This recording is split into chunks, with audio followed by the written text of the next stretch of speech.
Hello. तो हम लोग पढ़ेंगे आज पहला चैप्टर पीजीटी के सिलेबस के हिसाब से। तो पहला चैप्टर कौन सा है? समाजशास्त्र का उद्भव, अर्थ और विषय वस्तु तथा क्षेत्र। ठीक है, तो इसका पहला क्वेश्चन है। इसका क्वेश्चन है पहला, क्या है? समाजशास्त्र सामाजिक संबंधों के विषय में। ये किसका कथन है? समाजशास्त्र सामाजिक संबंधों के विषय में है। समाजशास्त्र क्या है? सामाजिक संबंधों के विषय में है। तो ये किसका है? माइकर और पेज का कथन है। ठीक है, मैकाइवर और पेज का। मैकाइवर और पेज का कथन है कि समाजशास्त्र क्या है? सामाजिक संबंधों के विषय में है। सही बात है। वे सामाजिक संबंधों का जाल को समाज मानते हैं। जो सामाजिक संबंध के जाल को समाज मानते हैं। ठीक है, ये पीजीटी 2016 में आया था। ठीक है, तो समाजशास्त्री समाज के अध्ययन के दो स्तरों पर करते हैं। कौन कौन? एक सूक्ष्म, एक बृहद। ठीक है, दो स्तर होते हैं। समाजशास्त्री जो अध्ययन करते हैं समाजशास्त्र में, एक सूक्ष्म होता है, एक बृहद होता है। मतलब एक छोटा, एक बड़ा। ठीक है, ये एमपीपीएससी के असिस्टेंट प्रोफेसर में आया था। तो और निम्नलिखित में से कौन समाजशास्त्र विशेषात्मक संप्रदाय से संबंधित है? ठीक है, तो विशेषात्मक संबंधों के संप्रदाय से संबंधित है तो है कौन है? टोनीज है। ठीक है, टोनीज। ठीक है, टोनीज समाजशास्त्र के विशेषात्मक अथवा शुरुआतात्मक संप्रदाय के मत के प्रवर्तक है। ठीक है, विशेषात्मक भी और स्वरूपात्मक के दोनों के प्रवर्तक कौन है? टोनीज। ठीक है, समाजशास्त्र के विषय के संबंध में विद्वानों का मत है कि दो भागों में बांटा जा सकता है। ठीक है, एक स्वरूपात्मक फॉर्मल और एक होता है विशिष्टात्मक, अथवा उसी को कहते हैं। तो एक होता है पेट्रिकुलरिस्टिक स्कूल। ठीक है, पेट्रिकुलरिस्टिक स्कूल या विशिष्टात्मक संप्रदाय। तो ये क्या है, कैसे हैं? चलो देख लेते हैं। इस संप्रदाय के प्रवर्तक जर्मन समाजशास्त्री कौन है? जॉर्ज सीमेल हैं। जॉर्ज सीमेल किसके प्रवर्तक हैं? स्वरूपात्मक या विशेषात्मक, फॉर्मल, स्पेशलिस्ट और पेट्रिकुलरिस्टिक स्कूल के। कौन है? German socialist George Simmel. ठीक है, इस संप्रदाय से संबंधित हैं। अन्य विद्वानों में वीरकांत, ठीक है, वीरकांत हो गए, वीरकांत, वान वीज, मैक्स वेबर, टोनीज आदि प्रमुख हैं। ठीक, इस विचारधारा से संबंधित समाजशास्त्रियों की मान्यता है कि अन्य विज्ञानों जैसे राजनीतिक शास्त्र, भूगोल, अर्थशास्त्र, ऐतिहासिक मतलब कि समाजशास्त्र भी एक विशेष विज्ञान है। तो इन लोगों का क्या मानना है कि जो समाजशास्त्र है वो भी एक विज्ञान है। सीधा सीधा ये है। ठीक है, इनका जो वीरकांत हो गए, वेनीज हो गए, मैक्स वेबर हो गए, टोनीज और भी जो हैं, तो लेकिन स्पेशलिस्ट जो पेट्रिकुलर स्कूल के हैं ये कहते हैं कि नहीं, ये भी एक विज्ञान है समाजशास्त्र। तो एक सिंथेटिक स्कूल देख लेते हैं। सिंथेटिक स्कूल इस संप्रदाय के प्रमुख समर्थकों में सोरोकिन, दुर्खेम, हाबहाउस और गिन्सबर्ग, ठीक है, आदि के नाम विशेष रूप से उल्लेखनीय हैं, जो समाजशास्त्र को एक विशिष्ट विज्ञान बनाने की बजाय एक सामान्य विज्ञान बनाने के पक्ष में है। ठीक है, लेकिन ये जो सिंथेटिक स्कूल वाले हैं, जैसे सोरोकिन, दुर्खेम, हॉबहाउस और गिन्सबर्ग, ये इसे केवल एक सामान्य विज्ञान बनाना चाहते हैं। ठीक है, या सामान्य विज्ञान मानते हैं। ठीक है, और एक बार और थोड़ा सा देख लेते हैं कि जो विशेष विज्ञान मानते हैं समाजशास्त्र को, वो कौन किस संप्रदाय से आते हैं? स्वरूपात्मक या विशेषात्मक, या फॉर्मल, स्पेशलिस्ट या पर्टिकुलर स्कूल से। और जो इसको कहते हैं कि नहीं ये तो सामान्य विज्ञान है, तो एक सिंथेटिक स्कूल से आते हैं। उनके नाम ये है। स्वरूपात्मक समाजशास्त्र की अवधारणा किसने दी थी? तो जॉर्ज सिमेल ने दी थी। ठीक है, स्वरूपात्मक समाजशास्त्र की अवधारणा किसने दी थी? जॉर्ज सिमेल ने दी थी। समाजशास्त्र विषय क्षेत्र से संबंधित कितने संप्रदाय हैं? तो कितने संप्रदाय हैं? दो संप्रदाय हैं, इतने सारी चीज़ों में आ चुका।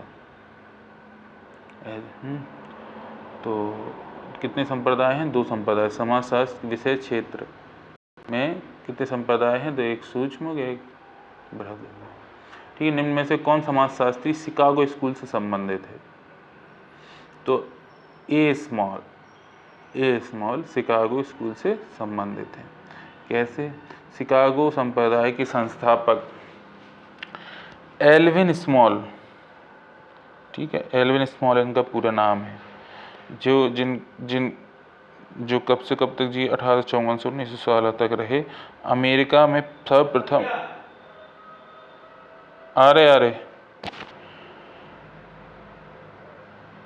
तो ए स्मॉल शिकागो संप्रदाय से संबंधित है। ठीक है, ये अमेरिका में सर्वप्रथम 1882 में शिकागो विश्वविद्यालय में समाजशास्त्र विभाग की स्थापना हुई थी। ठीक है, तो अमेरिका में सर्वप्रथम समाजशास्त्र विभाग की स्थापना 1882 में हुई थी। शिकागो संप्रदाय की विशेषता नगरीय समस्याओं के अध्ययन की ओर विषय ध्यान देना और अध्ययन पद्धति के रूप में परिस्थितिक विधियों का प्रयोग, शोध का नया आयाम। ठीक है, समाजशास्त्री विचारक रविन्द्रनाथ मुखर्जी की यहाँ किताब है, उसके अध्ययन पे है। ठीक है, मतलब उससे लिया गया है ये। औद्योगिक समाजशास्त्र का अभ्युदय किसके साथ संबंधित है? औद्योगिक समाजशास्त्र का अभ्युदय किसके साथ संबंधित है? तो वैज्ञानिक प्रबंध सिद्धांत। औद्योगिक समाजशास्त्र का अभ्युदय वैज्ञानिक प्रबंध सिद्धांत के साथ संबंधित है, जो कंपनियों के अंदर मानव संबंधों का अध्ययन करता है। ठीक है, औद्योगिक समाजशास्त्र किससे रिलेटेड है? तो वैज्ञानिक संबंध सिद्धांत पे है।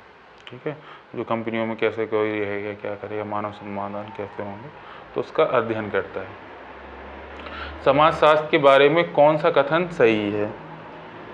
तो समाजशास्त्र क्या एक विशिष्ट विज्ञान है? नहीं। ठीक है, एक व्यवहारिक विज्ञान है? नहीं। ठीक है, एक प्राकृतिक विज्ञान है? नहीं। लेकिन समाजशास्त्र एक अमूर्त सैद्धांतिक विज्ञान है तो वैज्ञानिक, लेकिन कैसा? अमूर्त सैद्धांतिक, मतलब जिसे टच ना किया जा सके या देखा ना जा सके। ठीक है, अमूर्त माने ये होता है। तो समाजशास्त्र एक अमूर्त सैद्धांतिक विज्ञान है, सैद्धांतिक विज्ञान है। समाजशास्त्र के बारे में यह कथन सत्य है। अच्छा, ये तो ऊपर दिया। सामाजिक संबंध स्वयं में अमूर्त है, अतः उसके अध्ययन की विधि भी अमूर्त सिद्धांत पर आधारित है। ठीक है, अगस्त कांटे ने समाजशास्त्र का नाम किस वर्ष दिया गया? ठीक है, अगस्त कांटे का द्वारा समाजशास्त्र का नाम किस वर्ष दिया गया? 1838 में। सबसे इम्पोर्टेंट क्वेश्चन है क्योंकि कितने बार आ चुका है, जो इतने सारे एग्जामों में आ चुका है ये। ठीक है, पीजीटी में ही कम से कम 2 बार आ चुका है। अगस्त काम्टे द्वारा समाजशास्त्र का नाम वर्ष 1838 में दिया गया था। इस कारण उन्हें समाजशास्त्र का पिता भी कहा जाता है। तो समाजशास्त्र के पिता कौन है? अगस्त। ठीक है, और उन्होंने क्यों कहता जाता है? क्योंकि उन्हें समाजशास्त्र नाम दिया था। तो 1838 में उन्होंने इस विषय में कल्पना ब्रिटेन की औद्योगिक क्रांति और फ्रांस की क्रांति से उत्पन्न सामाजिक समस्याओं का अध्ययन के बाद किया। काम्टे ने प्रारंभ में इस विषय का नाम सोशल फिजिक्स रखा था। ठीक है, शुरू में ने सोशल फिजिक्स रखा था, लेकिन बाद में इसका 1838 में समाजशास्त्र कर दिया था। ठीक है, ये इनका नाम कैसे सूझा? तो ये जब औद्योगिक क्रांति हुई थी यूरोप में, मतलब औद्योगिक क्रांति जो यूरोप की और फ्रांस की या ब्रिटेन और फ्रांस की हुई थी, उसके हिसाब से उनकी समस्याओं से जो उत्पन्न हुए थे लोगों के समाज में संबंधों में समस्याएं, तो उसी के बेसिस पे समझ के उन्होंने इसका नाम समाजशास्त्र रख दिया। ठीक है, किसने समाजशास्त्र के विषय को सामाजिक स्वरूप पश्चात सामाजिक शरीर क्रिया विज्ञान एवं सामान्य समाजशास्त्र का विभक्त किया है? तो किसने किया है? दुर्खिम ने किया है। दुर्खिम ने क्या किया है? समाजशास्त्र की विषय वस्तु को सामाजिक स्वरूप शास्त्र और सामाजिक शरीर क्रिया विज्ञान और सामान्य समाजशास्त्र में विभक्त किया है। तो इतने में किसने किया है? दुर्खिम ने किया है। ठीक है, एक सामाजिक स्वरूप शास्त्र, सामाजिक शरीर क्रिया विज्ञान और सामान्य समाज शास्त्र, इसमें दुर्खिम ने विभक्त किया समाजशास्त्र। समाजशास्त्र के क्षेत्र में नियमहीनता की अवधारणा में निम्नलिखित में से कौन से विज्ञान युग में प्रयोग किया गया है? निम्नहीनता के गुण छिपे होते हैं। ये किसके? समाज की संरचना में नियमहीनता के गुण छिपे होते हैं। ये किसने कहा? यह अवधारणा के प्रेरक हैं दुर्खिम और मर्टन। ठीक है, दुर्खिम और मर्टन है। निम्नलिखित में से कौन सा समाजशास्त्र पूर्व इतिहास से संबंधित है? तो कौन सा है? देख लेते हैं। अरे एक सेकेंड। सी ने ई है, औद्योगिक क्रांति। ठीक है, निम्नलिखित में से कौन सा समाजशास्त्र के पूर्व इतिहास से संबंधित नहीं है? सॉरी ये था, इसमें नहीं है, तो ऑब्वियसली औद्योगिक क्रांति नहीं है। राजनीतिक दर्शन शास्त्र, इतिहास का दर्शन शास्त्र, जैविक विज्ञान के सिद्धांत, सामाजिक और राजनीतिक सुधार आंदोलन से है, लेकिन औद्योगिक क्रांति से नहीं है। औद्योगिक क्रांति समाजशास्त्र के पूर्व इतिहास से संबंधित नहीं है। 18वीं शताब्दी के उत्तरार्ध और 19वीं शताब्दी के पूर्वार्ध में कुछ पश्चिमी देश विशेषकर इंग्लैंड में तकनीकी, समाज की, आर्थिक, सांस्कृतिक स्थिति में काफ़ी बड़ा बदलाव आया। इसी से औद्योगिक क्रांति के नाम से जाना जाता है। ठीक है, निम्नलिखित में से कौन समाजशास्त्र का उद्भव को बौद्धिक स्रोत मानते हैं? ठीक है, बौद्धिक स्रोत मानते हैं। तो कौन मानते हैं?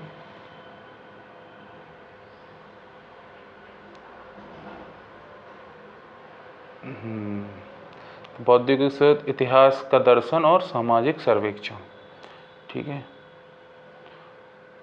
क्योंकि बौद्धिक स्रोत है, लेकिन ये समाजशास्त्र फ्रांसीसी औद्योगिक के बाद में आया ना, इसलिए समाजशास्त्र का आविर्भाव मूल 18वीं शताब्दी कि यूरोप की जो सामाजिक, आर्थिक और राजनीतिक बौद्धिक पृष्ठभूमि का महत्वपूर्ण हाथ था। इसमें प्राथमिक रूप से औद्योगिक क्रांति तथा फ्रांस की क्रांति का विशेष योगदान था।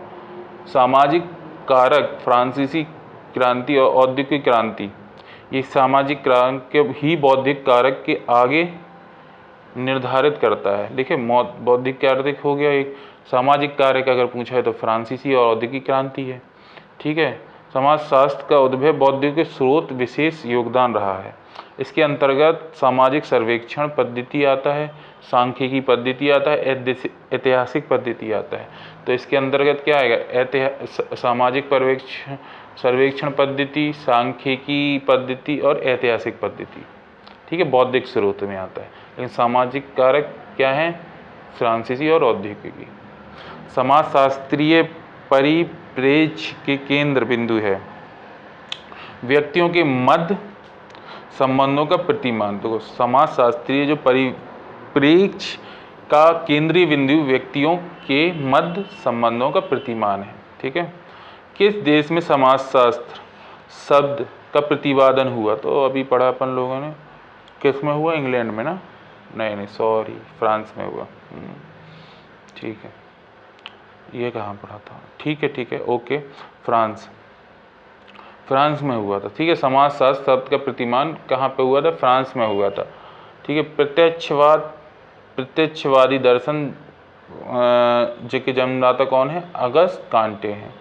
ठीक है, जो प्रत्यक्षवाद हो गए, प्रत्यक्षवादी दर्शन के, इन्हीं ने नाम रखा था 1838 में समाजशास्त्र। पहले इन्होंने लिखा था सोशल फिजिक्स। ठीक है, और अगस्त कांटे को ही समाजशास्त्र का पिता भी कहा जाता है। ये कहाँ के निवासी थे? फ्रांस के। तो कहाँ पे नाम रखा गया? फ्रांस में। ठीक है, कांटे ने सोशियोलॉजी शब्द की रचना 1838 में की। यद्यपि वे पहले ही व्यक्ति नहीं थे जिन्होंने समाज के बारे में समाजशास्त्रीय ढंग से सोच विचार किया हो। इसके पूर्व स्टैन एंड साइमन भी इसी ढंग के समाज के बारे में सोच विचार कर रहे थे, ठीक है, जिनके विचारों के उनके निश्चित प्रभाव पड़ा। उन्होंने गणित शास्त्र को प्रथम और समाजशास्त्र को सबसे अंतिम स्थान दिया और उन्हें समाजशास्त्र को सभी विज्ञानों का महारानी कहा। तो सभी विज्ञानों का महारानी किसने कहा? समाजशास्त्र को सभी विज्ञानों का महारानी कहा गया। तो किसने कहा? ये कहा सेंट और साइमन ने कहा, ठीक है, सेंट और साइमन ने कहा। समाजशास्त्र का कौन सा उपगम सामाजिक व्यवस्था से संबंधित है? ठीक है, समाजशास्त्र का कौन सा उपगम सामाजिक व्यवस्था से संबंधित है? तो प्रकार्यात्मक, ठीक है, प्रकारात्मक है, ठीक है। समाजशास्त्रीय अर्थ में क्रिया की भी व्यवस्था प्रणाली की आवश्यकताओं की पूर्ति हेतु भी इसे गतिविधियों की जाती है, उन्हें प्रकार्य कहा जाता है।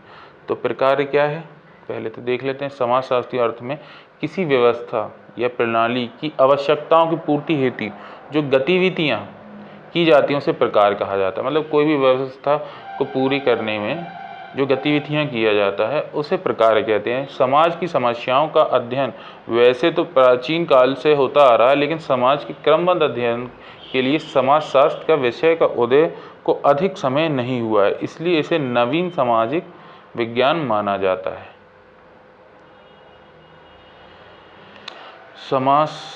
समाजशास्त्र में कौन सा उपगम सामाजिक व्यवस्था से संबंधित है? सामाजिक व्यवस्था से कौन संबंधित है? प्रकार्यात्मक संबंधित है। अभी हमने पढ़ा प्रकारात्मक, ये क्वेश्चन पढ़ चुके हैं, ठीक है। तो समाजशास्त्र एक का शाब्दिक अर्थ क्या है? तो ऑब्वियसली समाज का विज्ञान होगा, ठीक है। अपने शाब्दिक अर्थ में समाजशास्त्र का समाज का विज्ञान, परंतु समाज के बारे में समाजशास्त्री भिन्न भिन्न मत, इसलिए समाजशास्त्र को भी उन्होंने भिन्न भिन्न रूपों में परिभाषित किया है, ठीक है। लेकिन अब यहाँ पे इम्पोर्टेंट क्या है कि समाजशास्त्र का शाब्दिक अर्थ क्या है? तो समाज का विज्ञान है। निम्नलिखित में से कौन सा समाजशास्त्र के उद्भव का प्रमुख कारक है? तो ये देख चुके अपन लोग। औद्योगिकीकरण नहीं है, अच्छा सॉरी ये भी इम्पोर्टेंट है, ध्यान देने वाली चीज़ है कि नहीं है और है, ये ऐसे क्वेश्चन में फंस जाते हैं। तो ये कौन सा नहीं है? वैश्वीकरण। लेकिन कौन कौन है? औद्योगिक क्रांति है, फ्रांसीसी क्रांति है और प्रबोधन है, ठीक है, ये तीनों हैं। तो कौन? वैश्वीकरण समाजशास्त्र का उद्भव का कारक नहीं है, ठीक है। सामाजिक, सांस्कृतिक, आर्थिक, राजनीतिक संबंधों को अपने अपने राष्ट्र राज्य में विश्वव्यापी स्तर पर समाज की प्रक्रिया को वैश्वीकरण नाम दिया गया है। तो जो सामाजिक, सांस्कृतिक, आर्थिक और राजनीतिक संबंध में जो अपने राष्ट्र और राज्य में जो विस्तार हुआ है उसे वैश्वीकरण किया गया है, ठीक है। एंथोनी गिडेंस ने लिखा है कि विश्वव्यापी आधार पर सामाजिक संबंधों का घनिष्ठ बनाने का नाम वैश्वीकरण है, ये इन्होंने कहा है, ठीक है। समाजशास्त्र के संस्थापक अगस्त कॉन्ट, ठीक है, 1838 में इन्होंने नाम दिया था, इससे पहले सोशल फिजिक्स कहा था, ठीक है। और ये फ्रांस के थे, तो फ्रांस में जन्मे, फ्रांस के थे, ठीक है। चलो ठीक है। समाजशास्त्र के संस्थापक अगस्त कॉन्टे, 1838 समाजशास्त्र का प्रयोग किया काम में प्रारंभ में से समाज बहुत ही कहा गया और कहाँ? फ्रांस में, ये भी आता है। 1876 में अमेरिका के येल विश्वविद्यालय समाजशास्त्र के अध्ययन निर्देशन में आरंभ किया गया। तो किसके द्वारा किया गया? जी समनर के द्वारा किया गया, ठीक है। 1876 में अमेरिका में येल विश्वविद्यालय में समाजशास्त्र के अध्ययन जी सेमनर ने निर्देशन में आरंभ किया गया कि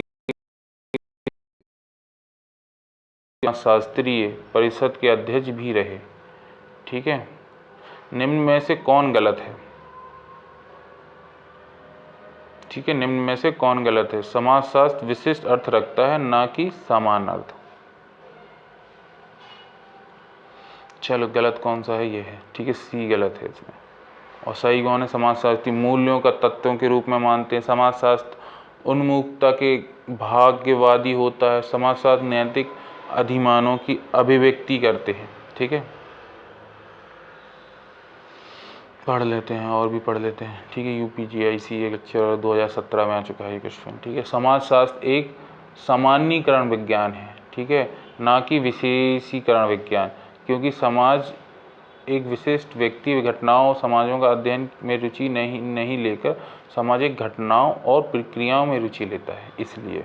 ठीक है, ग्रामीण समाजशास्त्र की उत्पत्ति सबसे पहले कहाँ हुई? तो अमेरिका ही में हुई है ये चीज़। ठीक है, जो येल विश्वविद्यालय 1876 में बना था। ठीक है, जिसके वो क्या थे निर्देशन, किनके आरंभ में हुआ था? जी सेमिनार के आरंभ में हुआ था। ठीक है, चलो इसके बारे में भी पढ़ लेते हैं। तो एक व्यवस्थित विज्ञान के रूप में ग्रामीण समाजशास्त्र की उत्पत्ति सबसे पहले 1876 अमेरिका विश्वविद्यालय में ग्रामीण समाजशास्त्र का अध्ययन प्रारंभ हुआ। ग्रामीण समाजशास्त्र की विषय उत्पत्ति और विकास में अमेरिका के विद्वानों और विशेष योगदान रहा।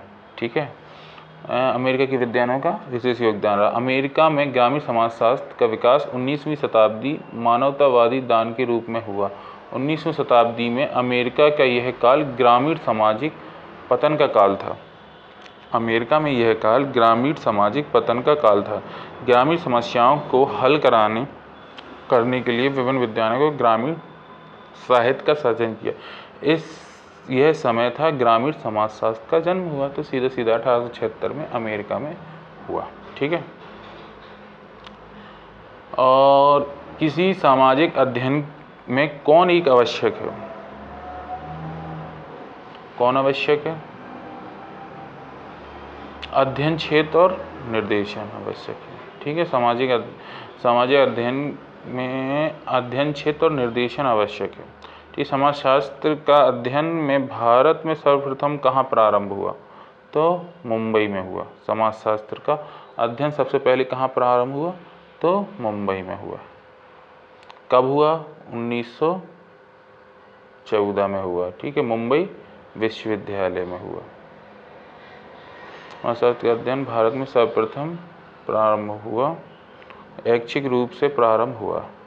ठीक है, समाजशास्त्र की विषय वस्तु की रूपरेखा को किसने प्रस्तुत किया?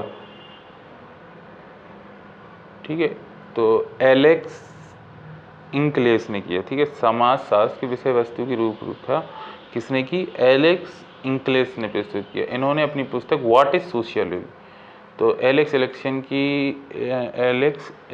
की पुस्तक है व्हाट इज सोशियोलॉजी, जो 1965 में आई थी, में समाजशास्त्र की सही तरह के परिभाषित करने के लिए वैकल्पिक उपगम अपनाए, और जिन्होंने 3 प्रमुख उपगमों को समाजशास्त्र के अर्थ में देखा जा सकता है। ये उपगम है ऐतिहासिक, अनुभाविक और विशेषात्मक उपगम। तो ये 3 दिए उन्होंने, किसने? एलेक्स इल्किसन ने दिए। ठीक है, वॉन वीज के अनुसार समाजशास्त्र की विषय वस्तु का एकमात्र वास्तविक आधार क्या है? तो सामाजिक संबंध। वॉन वीज के अनुसार समाजशास्त्र का विषय वस्तु का एकमात्र वास्तविक आधार सामाजिक संबंध है। समाजशास्त्र का प्रादुर्भाव के लिए कौन सी मुख्य घटना जिम्मेदार है? समाजशास्त्र के प्रादुर्भाव के लिए फ्रांसीसी क्रांति तथा औद्योगिक क्रांति का अहम योगदान है। साथ ही में 14वीं से 19वीं शताब्दी के बीच में वाणिज्यिक और वैज्ञानिक क्रांतियों ने भी महत्वपूर्ण भूमिका अदा की है। ठीक है, तो ये फिर से पढ़ लेते हैं एक बार, PGT 2011 में आ चुका है।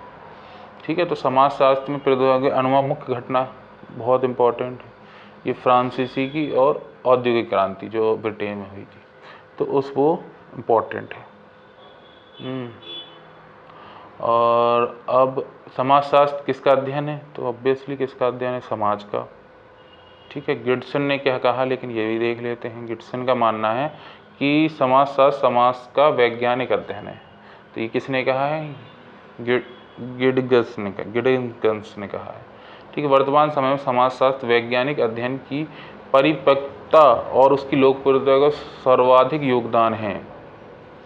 वर्तमान समय में समाजशास्त्र के वैज्ञानिक अध्ययन की परिपक्वता और उसकी लोकप्रियता में सर्वाधिक योगदान है तो अमेरिका का है। ठीक है, इंग्लैंड, फ्रांस, जर्मनी, अमेरिका का ये विशेष योगदान है, किंतु इस विषय में सर्वाधिक विकास 20वीं शताब्दी में कहाँ हुआ? अमेरिका में हुआ। यहाँ गिब्सन हो गए, अभी पढ़ा गिब्सन ने क्या कहा है, इन्होंने कहा कि समाजशास्त्र समाज का एक वैज्ञानिक अध्ययन है। ठीक है, समनर हो गए, ठीक है, येल के वॉर्ड, पार्क, वेगस हो गए, सेरोकिन हो गए, जिम रेमन हो गए, मैकवायर हो गए, ऑगबर्न हो गए, फ्रांसिस हो गए, मर्टन हो गए, यंग हो गए, कूजर हो गए। समाजशास्त्र के विकास में सराहनीय कार्य सर्वप्रथम अमेरिका की येल में ही समाजशास्त्र का अध्ययन का आरंभ हुआ। ठीक है, क्या पढ़ाना लिखाना कब शुरू किया गया? अमेरिका की येल विश्वविद्यालय 1876। समाजशास्त्र के जन्म से पूर्व नाम क्या था? सामाजिक भौतिकी, ठीक है, सोशियल फिजिक्स। फ्रांसीसी विद्वान अगस्त कांटे ने के गुरु सेंट साइमन भौतिक विज्ञानों के समान समाज को ऐसा विज्ञान बनाना चाहते जिससे सामाजिक घटनाओं का व्यवस्थित अध्ययन किया जा सके। कांटे ने सर्वप्रथम 1838 में समाजशास्त्र शब्द का प्रयोग किया। इससे पहले इसे सामाजिक भौतिकी रखा गया था बस। ठीक है, समाजशास्त्र शब्द में दो शब्दों को मिलकर बना है, सोशियलिस्ट एंड लोगस। तो शब्द कहाँ से संबंधित हैं?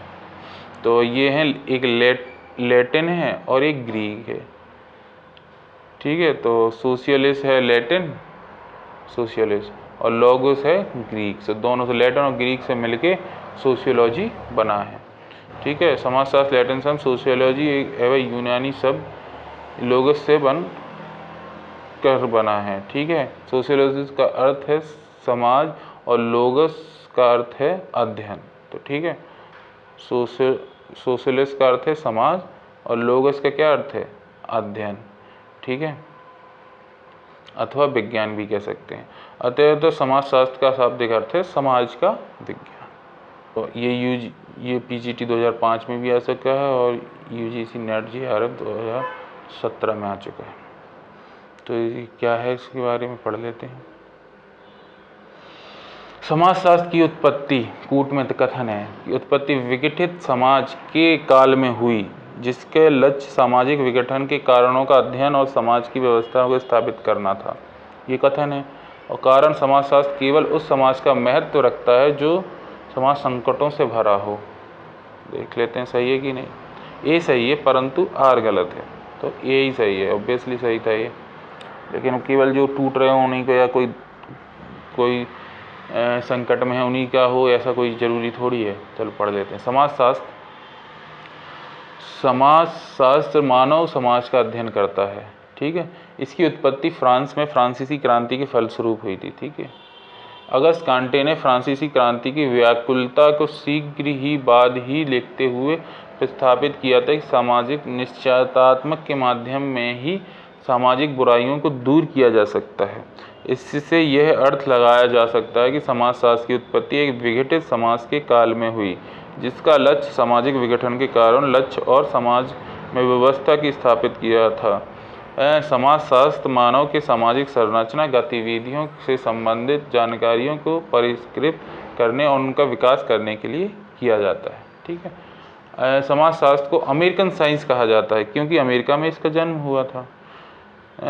तो क्योंकि अमेरिका में हुआ था तथा समाजशास्त्र का सर्वाधिक विकास भी वहीं हुआ था, बिल्कुल, इसलिए भी कहा जाता है। तो वैज्ञानिक तरीके में समाजशास्त्र का विकास सर्वप्रथम फ्रांस में हुआ था, जबकि समाजशास्त्र का व्यापक अध्ययन अमेरिका में हुआ। यह एक प्रोफेशनल रूप से विकसित हुआ, इसलिए समाजशास्त्र को अमेरिकन साइंस कहा जाता है। समाजशास्त्र की उपयोगिता क्या है? समाज वैज्ञानिक ज्ञान में अभिवृद्धि, नौकरी प्राप्त करने में सहायक, सामाजिक कल्याण में सहायक। तो ठीक है, फिर एक और हो जाए। समाजशास्त्र संपूर्ण मानव समाज के बारे में वैज्ञानिक ज्ञान प्राप्त करने के, नवीन सामाजिक परिस्थितियों को अनुकूल करने और समाज को सह-अस्तित्व की भावना का प्रचार करने, परंपराओं का अध्ययन और योग देने और राष्ट्रीय एकता में सहयोग करने में सहायक है। ठीक है, अर्थात समाजशास्त्र समाज विशेषक वैज्ञानिक ज्ञान पे अभिवृद्धि करता है। ठीक है, समाजशास्त्र क्या है? बेसिकली भी पढ़ा क्या है? सामाजिक विज्ञान है। समाजशास्त्र एक संपूर्ण समाज का एक समग्र इकाई के रूप में अध्ययन करने वाला विज्ञान है। इसमें सामाजिक विज्ञानों के व्यवस्थित अध्ययन किया जाता है। सामाजिक संबंधों को ठीक से समझने की दृष्टि में सामाजिक क्रिया, सामाजिक अंतःक्रिया, सामाजिक मूल्यों और इन शास्त्रों के विशेष जोर दिया जाता है। फ्रेंच क्रांति के समय कौन से फ्रांस के राजा कौन थे? तो लुइस 14 थे। ठीक है, फ्रांस क्रांति के समय पे राजा कौन थे वहाँ के? लुइस 14 थे। तो फ्रांसीसी क्रांति के इतिहास में राजनीतिक और सामाजिक उथल पुथल के आमूलचूल परिवर्तन की अवधि थी और 1789 में शुरू हुई थी, 1799 तक चली थी, मतलब 10 साल चली थी। उस समय पे राजा कौन थे? लुइस 14 थे। 14 सामाजिकी यहाँ प्रकट हुई। तो यूरोप में समाजशास्त्र 19वीं शताब्दी में 1838 में यूरोप में फ्रांस में हुआ। इसकी सर्वाधिक विकास अमेरिका में हुआ। ठीक है, समाजशास्त्र एक विज्ञान के रूप में पश्चिमी देशों में आया। ठीक है, सी राइट मिल्स के अनुसार समाजशास्त्र क्या है? तो एक शिल्प है। ठीक है, ये समाजशास्त्र को एक शिल्प मानते थे।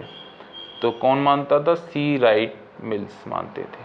ठीक है, और सामाजिक आकृति विज्ञान, सामाजिक शरीर शास्त्र और सामान्य समाजशास्त्र के रूप में समाजशास्त्र के विषय वस्तु को किसने बांटा? तो इमाइल दुर्खम ने बांटा। ठीक है, इमाइल दुर्खम ने समाजशास्त्र, सामाजिक आकृति विज्ञान और सामाजिक शरीर विज्ञान, शरीर शास्त्र और एवं सामान्य समाजशास्त्र के रूप में समाजशास्त्र को विषय वस्तु बांटा। मतलब 3 में बांटा, सीधी बात है। दुर्खेम ने 3 में बांटा है। एक सामाजिक आकृति, ठीक है, फिर शरीर शास्त्र माना, ठीक है, और फिर समाजशास्त्र के रूप में। तो 3 के रूप में बांटा है। और समाजशास्त्र का उद्भव मूलतः किसकी दार्शनिक अभिलाषा है? तो किसकी है? मानवीय इतिहास की प्रगति का लेखांकन और 19वीं शताब्दी के यूरोप के सामाजिक संकट की व्याख्या करना है। ठीक है, देखो पढ़ लेते हैं। समाजशास्त्र के उद्भव के विकास में पर विचार करें तो 3 विशेषण पद्धति उभर कर सामने आती है। कौन कौन? एक होगी बौद्धिक स्वरूप और दार्शनिक स्वरूप, सैद्धांतिक एवं तथ्यों का विवेचन, सामाजिक आर्थिक, फ्रांसीसी और औद्योगिक क्रांति। ठीक है, प्रथम विशेषण पद्धति के आधार पर सामाजिक विज्ञान सामाजिक जीवन का विश्लेषण करने और विभिन्न सामाजिक विज्ञानों तथा जैसे इतिहास, राजनीति शास्त्र, दर्शन, अर्थशास्त्र, वैज्ञानिक विज्ञान प्रयुक्त अध्ययन विधियों का सम्मिलित प्रभाव का परिणाम स्वरूप समाजशास्त्र है। समाजशास्त्र को माना जाता है, क्या माना जाता है? समाजशास्त्र को एक मानकीय विज्ञान माना जाता है, मतलब मानक हो जिसका। और ये नेट जेआरएफ का क्वेश्चन है तो ठीक है। और सामान्य रूप में किसी भी वस्तु अथवा विषय के बारे में व्यवस्थित क्रमबद्ध विज्ञान को ही विज्ञान कहा जाता है। ठीक है, जो भी देखो व्यवस्थित हो, क्रमबद्ध हो, तो उसी को विज्ञान कहा जाता है। तो ज्ञान तो बहुत सारा है, तो ऐसे विज्ञान कहा जाता है। ठीक है, और समाजशास्त्र भी ऐसा सामाजिक संबंधों के बारे में व्यवस्थित और क्रमबद्ध ज्ञान प्राप्त करता है। अतः हम कह सकते हैं कि समाजशास्त्र भी एक विज्ञान है। ठीक है, समाजशास्त्र भी एक विज्ञान है। और भारत में समाजशास्त्र अभ्युदय सामाजिक पृष्ठभूमि को पता लगाएं। ये किस में आया था? ये नेट जेआरएफ का क्वेश्चन है, तो इसलिए कह रहे क्योंकि अपन तो पीजीटी की कर रहे हैं ना, लेकिन पढ़ लेते हैं। भारत में समाजशास्त्र अभ्युदय सामाजिक पृष्ठभूमि को पता लगाएं। तो भारत में सामाजिक विचार का विरासत, ब्रिटिश शासन का आगमन पर भारत की सामाजिक, आर्थिक, औद्योगिक क्रांति, भारतीय समाज की पश्चिमी समझ के बारे में भारतीय मनीषियों और बौद्धिकी क्रिया। नीचे में कूट कौन से सही है? तो कहाँ गया? ए सही है, 1, 2, 4। ठीक है, 1, 2, 4 सही है। तो भारत में सामाजिक विचार की विरासत, ब्रिटिश शासन में आगमन, भारत की सामाजिक आर्थिक स्थिति और भारत समाज की पश्चिमी समझ के बारे में भारतीय मनुष्यों की बौद्धिक प्रक्रिया। तो भारत में समाजशास्त्र का अभ्युदय इसलिए हुआ। ठीक है, क्या क्या पृष्ठभूमि थी। तो भारत में समाजशास्त्र की अभ्युदय के सामाजिक परिस्थिति का पता लगा। भारत में सामाजिक विचार की विरासत, ब्रिटिश शासन का आगमन पर भारत में की सामाजिक आर्थिक स्थिति तथा भारतीय सामाजिक पश्चिमी के समाज के बारे में भारतीय मनीषियों की बौद्धिक प्रक्रिया द्वारा लगता है। मानव समाज में वैज्ञानिक अध्ययन के लिए सोशियोलॉजी सबके सबसे ये तो पढ़ा चुका है, एमएस कांटे ने 1838 में किया था, फ्रांस के थे बस, और इन्हीं को फादर ऑफ सोशियोलॉजी कहा जाता है। ठीक है, टी.बी. वॉटोमोर के अनुसार समाजशास्त्र 3 सोपानों से बना है। ये 3 सोपान कौन से हैं? तो अपन लोग पढ़ चुके हैं, इसे देखते हैं।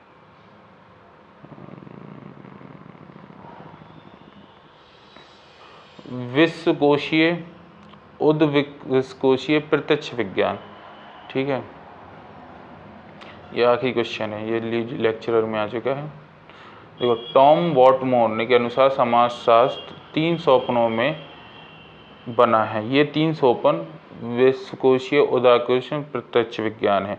और पूंजीवाद, समाजवाद दोनों के अपने अध्ययन और विश्लेषणात्मक के लिए जाने जाते हैं। ऐसे लेखक एवं संपादक के टॉम वॉटलर के मार्क्सवादी समाजशास्त्र की महत्व भूमिका, उन्होंने मार्क्सवाद पूंजीवाद को ढेर सारा लिखा है, जो नीचे दी गई आकृतियों में सूची से स्पष्ट है। मार्क्सवाद के अतिरिक्त समाज में अभियोजनों की भूमिका और सूक्ष्म विश्लेषण किया है।